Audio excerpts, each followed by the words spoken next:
दर्शनाला आलात? या. पण या देवालयात सध्या देव नाही. गाभारा आहे, चांदीचे मखर आहे, सोन्याच्या समया आहेत, हिऱ्यांची झालर आहे. त्यांचंही दर्शन घ्यायला हरकत नाही. वाजवा ती घंटा आणि असे इकडे या. पाहिलात ना तो रिकामा गाभारा? नाही, तसं नाही. एकदा होता तो तिथे.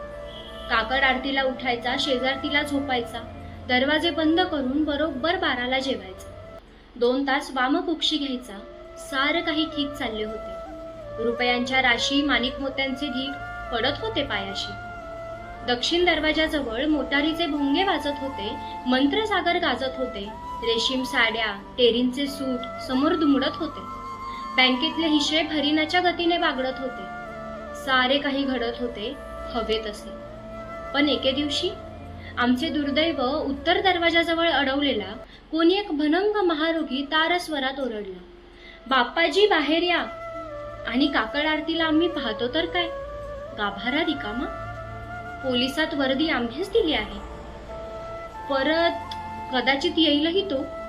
पण महारोग्याच्या वस्तीत तो राहिला असेल तर त्याला पुन्हा प्रवेश द्यावा की नाही याचा विचार करावा लागेल आमच्या ट्रस्टींना. पत्रव्यवहार चालू आहे दुसऱ्या मूर्तीसाठी. पण तूर्त गाभाऱ्याचे दर्शन घ्या.